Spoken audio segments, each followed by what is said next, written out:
Hello, everyone. Welcome to the first edition of the Legions Initiative podcast. I am joined by a very special guest today, and that is Kristen. Kristen is a writer at masterofmagics.com. Kristen, why don't you tell us a little bit about yourself? I write articles about Commander and Limited at Cool. masterofmagics.com. I like to play Commander probably about the same level as you, like 6 to 8, occasionally dipping into the higher end of Magic. But for me, like, Commander is a journey. It's about the fun plays, it's about the stories, it's about the themes and the flavors and giving yourself a deck building restriction, something to be stuck into. Very Um, cool. Who is your yeah. favorite commander currently? I mean, it would be remiss not to mention Aurelia on this channel. But I've been playing a lot of Samut recently. Oh, yeah? I built myself a humans Samut deck, human tribal, and the other restriction I had was that I wanted to play a lot of the creatures that you have to untap with because they have tap Ah, abilities. yes. Yeah, I the go untap ability taste. is really cool. Yeah, you've not lived until you've cast a Mangara and exiled 2 things and then sacrificed it to a Ooh, sack that's... outlet. So Ooh. good. Yeah, that sounds fun. I want to try that. Yeah. Anyway, I may have played some Aurelia on this channel in the past. Really? Yeah. Lies and slander. Uh, Yeah. uh, Anyway, so we have a few interesting things to talk about today. The first is we got some new banned and restricted announcements this morning for both Modern and Commander. Then we'll talk a little bit about our answers to the Command Zone 2019 Commander Summit. So we were both fortunate enough to be asked to participate in their 2019 Commander Summit. And we were both sent a list of 7 questions that we made video responses to. Since the Command Zone obviously can't post every response from 30 or so different content creators, we thought we would talk about our responses, especially the ones that didn't make it to air. Yeah, we both had a great time filming and submitting content for this. It was a really great way to get the community together. But we both thought it would be good to just have a more general discussion, a bit of a back and forth on some of the points, seeing as we come from a similar place in Commander as it comes to our approach to the format. Yeah, and I think the questions themselves are really, really great. Like, they're really great discussion topics. So, in this format, we can do kind of a deep dive into them and really talk about them for a while. Whereas what they were looking for was like a very short and sweet type of answer. So, I'm excited that we'll be able to do that.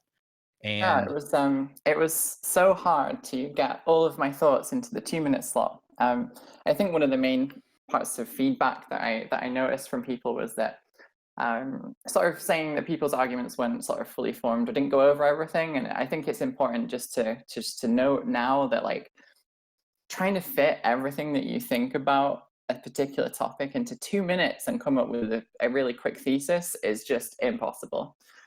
right, the time restriction is definitely an issue. Literally every time I try to make a quote unquote short video, I end up talking for like 60 minutes, and then I'm like, oh, there's no way this is going to be short ever.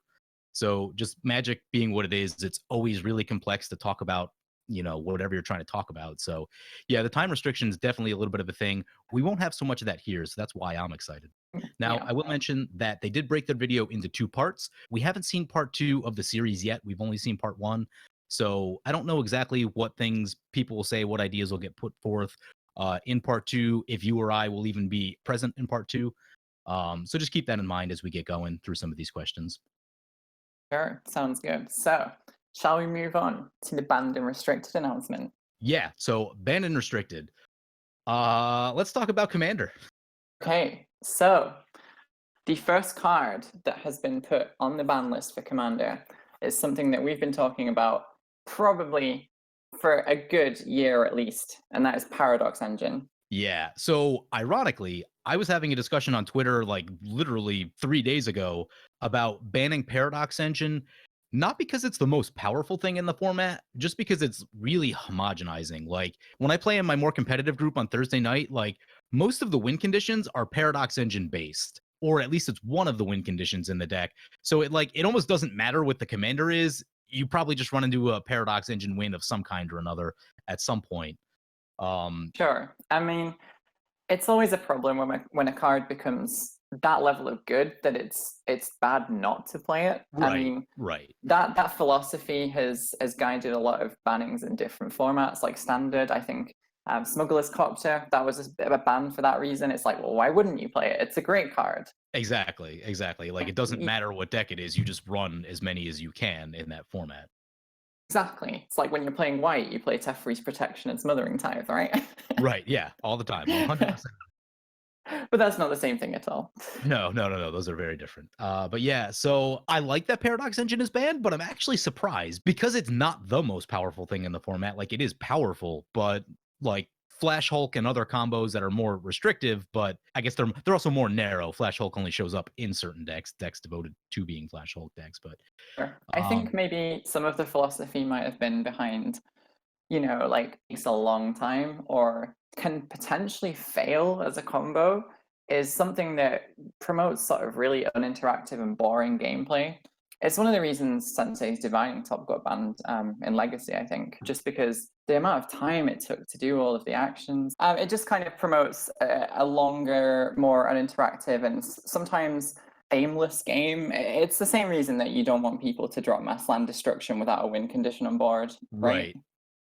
right. So in my experience, Paradox Engine is actually usually really quick. At least, again in my Thursday night group, when that Paradox Engine comes down, it's not just haphazardly coming down. They have the win. It's going to take them 10 minutes to, make infinite mana and cycle through their deck probably. But once it happens, the game is usually over, which has led me to I have to main deck Crush and Smelt. If you're not familiar with those are 1 mana red instants that blow up artifacts. Yeah, yeah. Like, it's a necessary thing if you're expecting a Paradox Engine to come down because, you need to be able to make plays on your turn. And if you can leave up just 1 mana instead of like Return to Dusk, Crush Contraband are way too slow against a Sure. Paradox Engine deck that you just lose too much tempo. So yeah, I've had to main deck those, and sometimes it works, sometimes it doesn't. But I think that's a good point you made as well. It's in a play group that you're familiar with, and you're familiar with the deck. So if you guys know that it's coming and you don't have an answer, it's pretty easy to like just shuffle up and play another game. I right, think for the average player in like a local game store, they're going to want to see the whole thing play out to make sure their opponent actually has something, right, which can sometimes take that little bit longer. right. Not like super long, but sure. Moving on from Paradox Engine, we have Iona Shield of Emeria is banned. This one hits me in the heart just a little bit. Me Uh, by surprise for sure. yeah, and I guess my biggest surprise with Iona being banned is that Void Winnower is not also banned with it. Yeah, because Void Winnower is like equally, maybe even slightly more oppressive. I think it is actually because Iona usually hits like one player really hard, maybe a second player. Void Winnower hits everyone at the table. And I mean, so many times I've been looking at a 4 mana board wipe in my hand with Void Winnower on board, and I'm just like, I can't do anything. Like I said, Iona usually, I mean, unless everyone's playing the same color, which doesn't come up that often, and multicolor commanders and this and that, Iona doesn't usually lock down everyone at the table. I think Void Winnower is actually a harder lock than Iona. So Mm. I'm surprised And to I see think one without the other. Go ahead. also think the downside to Iona, which is that it can target you if someone else steals it or reanimates it or whatever. That That that does happen. downside is far greater with Iona than it is with Void Winnower, because you still might have an answer in your hand for the Void Winnower. Right. Yeah, so I'm surprised, but I'm not surprised. I'm surprised to see just the one of the two getting banned. Iona isn't the ultimate feel bad, and I get that. I definitely locked out two people that were playing red decks. They're both playing mono red. Like, this is literally 2 or 3 weeks ago. It was very recent. With Iona, not intentionally, but just it just so happened that I reanimated an Iona on turn 5. But outside of the deck that I play, I don't see Iona like almost ever. Do you? Sure, that's something I mention actually. Like, I've played it once or twice. It's one of those cards where I'll play it a couple of times, done the thing. It just kind of goes out of my deck at that point, so it just feels kind of like, oh, cool, I did a thing with this one time, whatever. And I see it in my local play groups at the lower end or the higher end, which does make me wonder, like, what sort of sector of the Commander community this ban was aiming at. One thing that's worth noting is that there was also a philosophy document posted today. Unfortunately, we can't refer back to that because the website's down because there are so many Commander players nowadays. But the main headline from the philosophy document was that balance for the higher levels of play because they think Commander is a social contract, which I largely agree with. So I'm not really sure where they're aiming this ban. Yeah, same because like Iona doesn't show up in like competitive lists. I don't even see it show up in, like high powered lists. I just don't see it show up that much at all outside of my Angels deck. and it's in my Angels deck just as because it's an Angel and it's good. And it's really one of the few answers that it has to like Cyclonic Rift. If you can put Iona on blue, Sure. Yeah, it's a great answer. yeah. Okay, so shall we talk about the card that has been unbanned? Yeah. Painter Servant, unbanned. What are your thoughts? The thought is that I've never really like long experienced this card in more than Legend. I started playing around sort of Eldritch Moon Okay. time. So, I mean, I know about it. I know about the interactions. I know there's combos. I know there's ways to lock opponents out of the game. That's all I know about it. And to me, that sounds like something I probably don't want to see at my commander table. Yeah, so I've got some really like mixed feelings about unbanning Painter Servant. It's a card that I've wanted to use a number of times in some sort of Colors Matter theme deck, but obviously it's been banned. I know there's the Legacy combo deck. I don't know if it's still a deck in Legacy or not. I don't know if it's strong enough, but there was at one point the Legacy combo deck. I mean, if you want to play that Legacy combo, it's probably only going to show up in CEDH would be my guess. And that's even if it's good enough. I'm not sure if it is. There are some very strong things you can do in CEDH without that card. And the question is whether that is strong enough to compete with everything else that's going on. Now, with Paradox Engine gone, I think that actually opens up a lot of space. I think CEDH is probably going to have to do some exploration to find, what are the next best things that are going, because it's much harder to make infinite mana with Paradox Engine gone. You're looking at probably needing two specific cards instead of like any mana rock plus Paradox Engine. So, I think like the Thrasios decks probably get a little bit weaker with Paradox gone, and they'll probably be looking for some new things, honestly. So I don't know. We'll see how that goes. But yeah, I feel like you won't see that much of the Painter Servant combo in casual Magic. Like if you do it one time, it's like, oh, cool. I just played a Legacy win con and won the game. No big deal. Which seems like it would get boring. So I think it'll only show up in the most competitive styles of play. But again, that's assuming that it's even good enough to have a home there. At the end of the day, it's about what you and your friend group want to play, right? If you want Right. to play those higher powered decks, go for it. Yeah. So Painter Servant is both an artifact and a creature, which means that there's a lot of different types of removal that can stop it, which is really good. Yeah, Every this is color true. every color should theoretically have a very easy way to interact with it. So that's one of the good things about it. Like it doesn't seem like it should be super uninteractive. I am a bit excited about some of the colors matter stuff that you can potentially do now. Just as a really quick example, theoretically, you could turn everything into your deck into a Sunforger target that's an instant and 4 mana or less. So I may have to try that at some point and see what kind of I wackiness. mean, I thought this was a PG stream.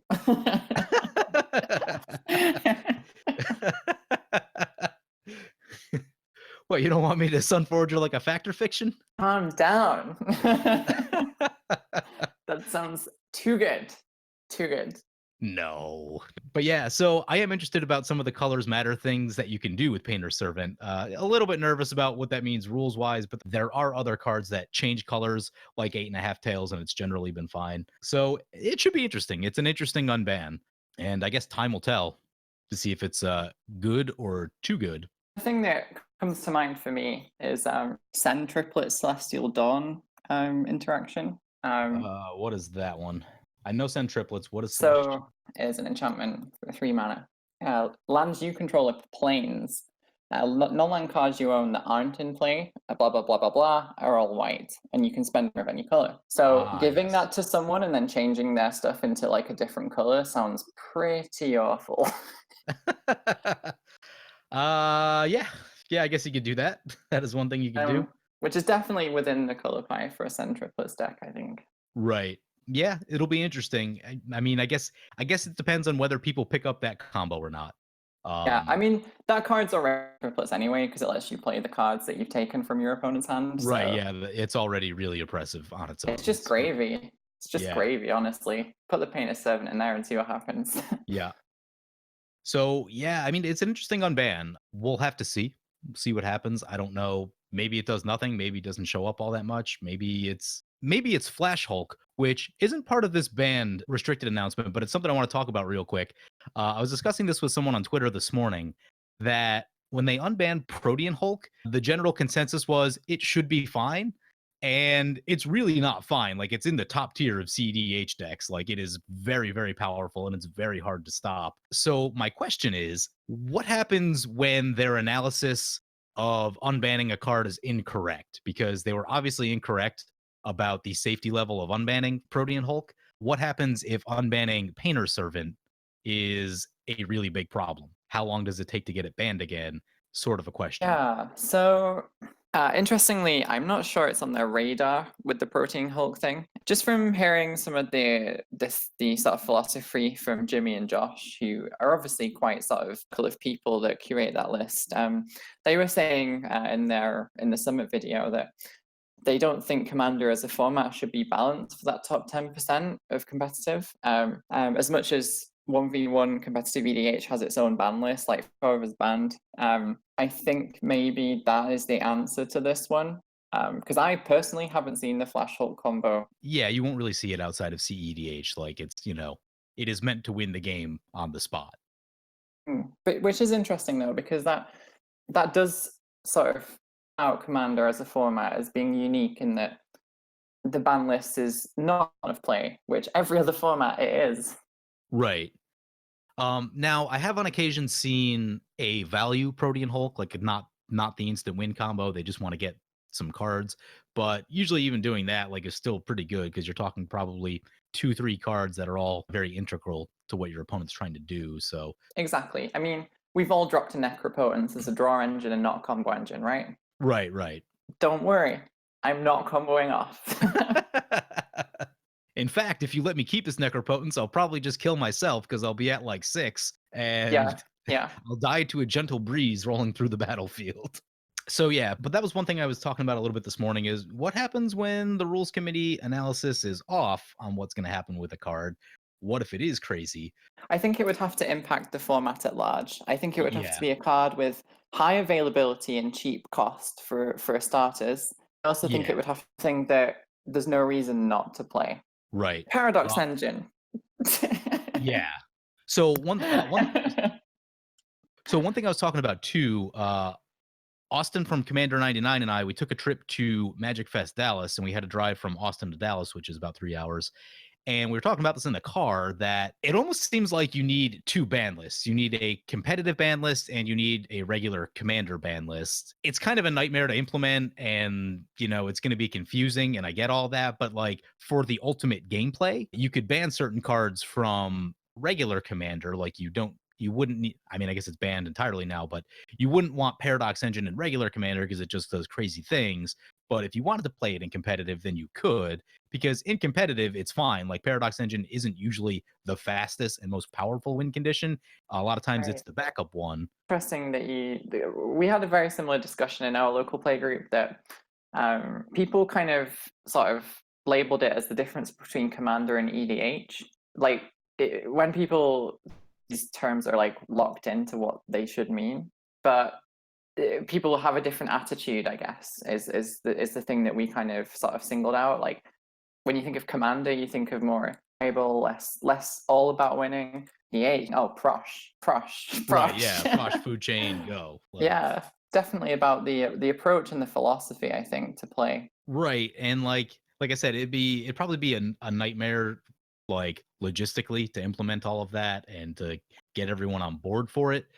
But from like a pure gameplay perspective, it is actually a really cool idea that like, all right, this is the format where you can kind of do your jankier things. This is the format where no holes barred, do whatever you want, combo, win the game as quickly as possible.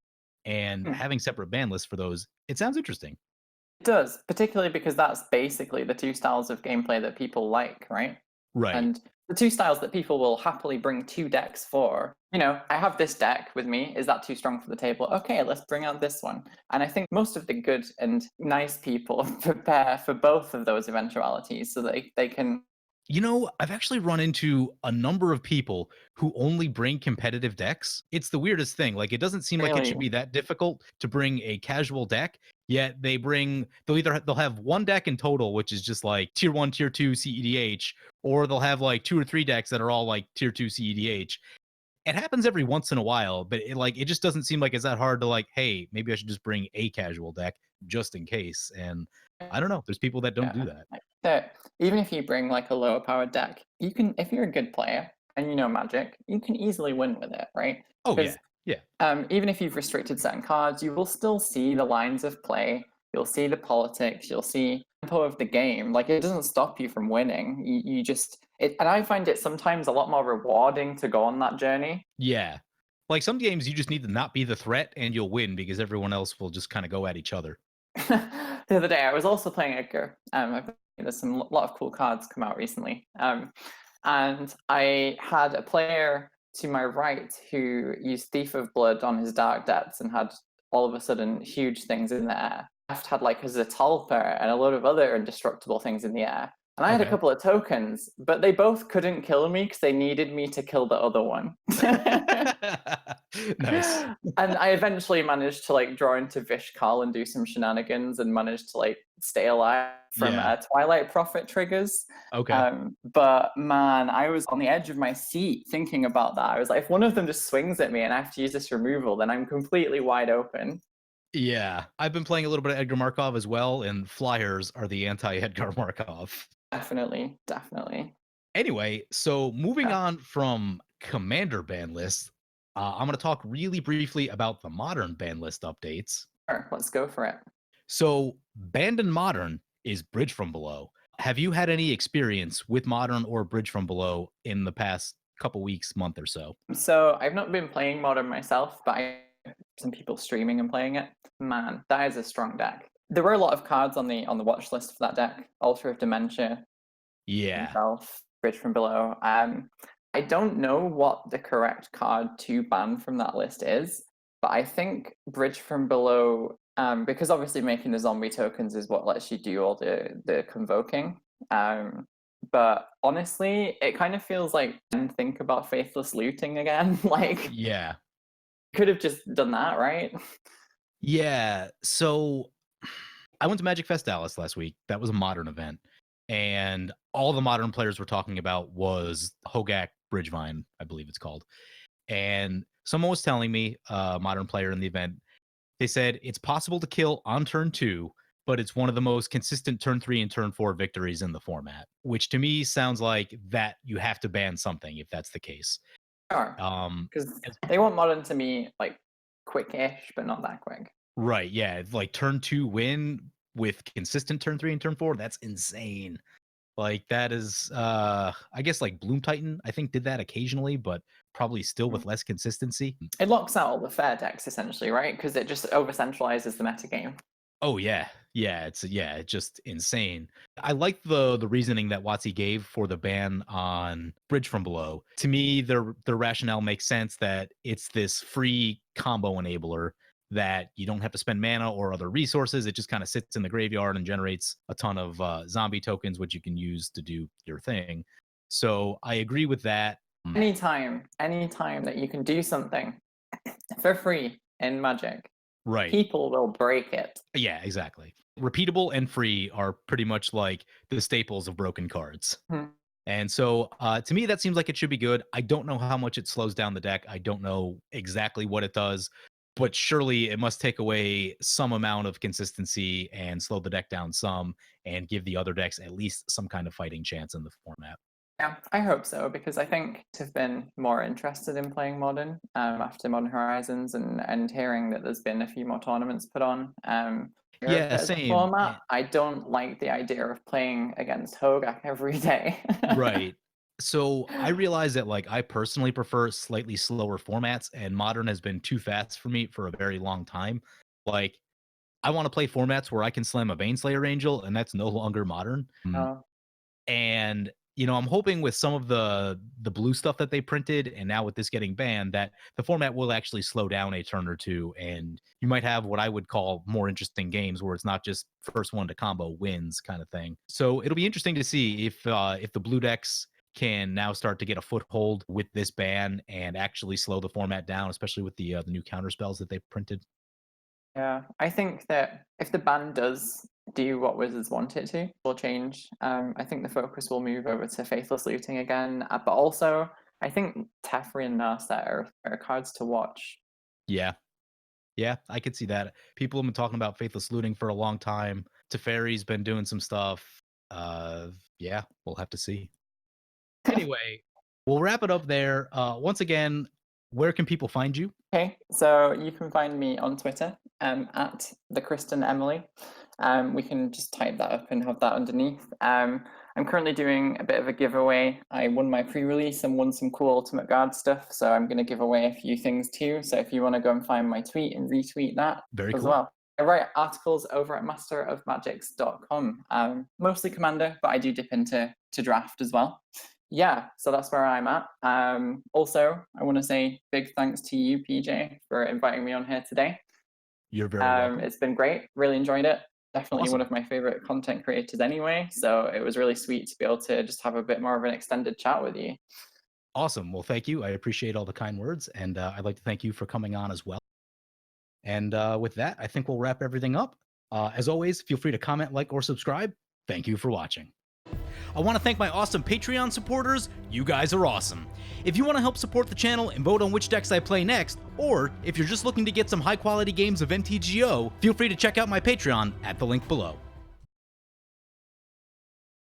Yeah, that actually happened to me very recently. I used it as a draw engine in my Edgar Markov deck, and I was down to like 4 life trying to dig for what I needed, and there was just me and an and I was sitting across from an Ur Dragon and an attacker, and I was like, please. Yep. Yep.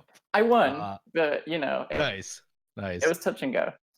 Yeah. Necro should come with a warning label.